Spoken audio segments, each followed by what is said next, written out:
이번 주 수요일 본문에 속한 3장 7절에 갈릴리에서 무리를 따랐다는 것으로 갈릴리 후기 사역을 묘사합니다. 갈릴리 초기 사역에는 주로 일반 무리들의 반응이 묘사됩니다. 10일 본문이었던 귀신 축출에 사람들은 예수님에 대해 긍정적인 반응을 보여 권세 있는 새 교훈이라고 고백합니다. 11일 본문에서 나병 환자를 고치신 예수님이 아무에게도 알리지 말라고 했는데 불순종하고 많이 알리는 바람에 예수님이 그 동네에서 더 이상 사역할 수 없게 되었습니다. 2월 13일 화요일 본문에서 사람들은 하나님 나라 운동을 펼치는 다른 단체들은 다 금식하는데 예수님과 제자들은 왜 금식하지 않느냐 의아해하는 정도로 사람들의 부정적인 반응이 나타납니다. 갈릴리 후기 사역에는 종교 지도자들이 갈수록 예수님을 적대하는 것을 볼 수 있습니다. 12일 월요일 본문에서 예수님이 중풍병자에게 고침의 제3을 받으라고 한 것 때문에 신성모독했다고 서기관들이 공격합니다. 13일 화요일 본문에서는 안식일에 제자들이 이삭을 잘라 먹는 것을 보고 바리새인들이 안식일에 하지 못할 일을 왜 내버려 두었냐고 예수님을 공격합니다. 14일 수요일 본문에서는 한 걸음 더 나아가 예수님을 고발하기 위해 손 마른 자를 고치는지 안 고치는지를 주목합니다. 헤롯 당은 예수님을 죽이려고 논의하기까지 합니다. 15일 목요일 본문, 서기관들이 예수님이 바알세불을 힘입어 귀신을 쫓아냈다고 비난합니다. 예수님의 어머니와 동생들은 예수님이 미쳤다는 소문을 인해 예수님을 잡아가기 위해 예수님께로 오기까지 합니다. 예수님을 믿음에도 왜 고난이 있는가? 믿음의 회를 가진 초대교회에 마가는 예수님의 사역을 통해 은근히 계속적으로 보여주고 있습니다. 예수님을 모두가 좋아할 수 없습니다. 특히 누구보다 하나님께 가까이 있다고 하는 종교 지도자들에 의해 미움을 받고 그 미움에 더욱더 커져가고 심해져가는 것을 볼 수 있습니다.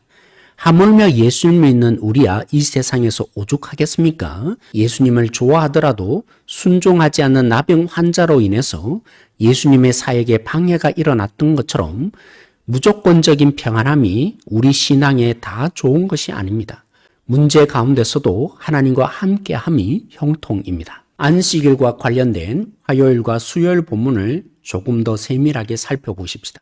안식일은 출애굽기에 십계명에 기록한 대로 창조주 하나님을 기억하게 해줍니다. 내가 열심히 일해서 행복을 얻는 세상이 결코 아닙니다.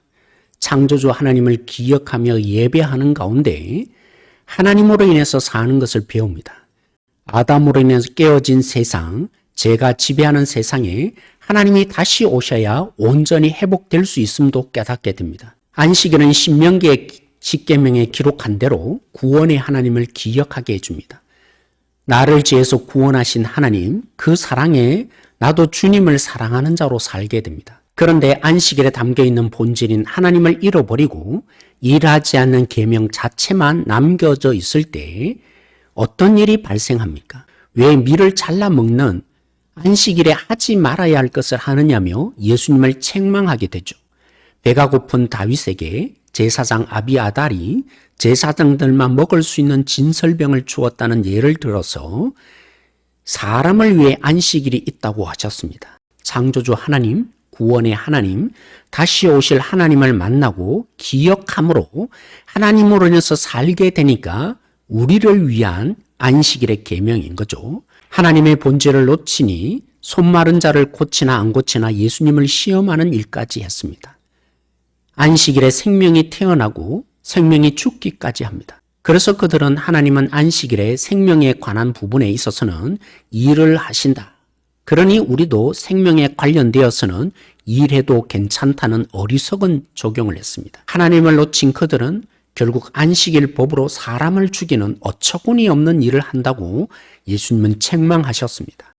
사람이 계획할지라도 걸음을 인도하시는 분은 하나님이십니다. 창조주 하나님이시며 구원의 하나님이시며 완성하실 하나님을 기억하십시다.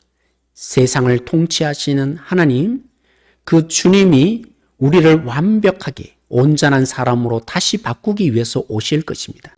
이 주님을 믿을 때 우리는 걱정에서 탈출합니다.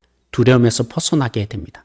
넘어지고 무너져도 다시 일어날 수 있습니다. 주님을 붙드십시다. 주님을 놓치지 않는 행복한 안식을 누리는 성도들이 되십시다. 평안하세요.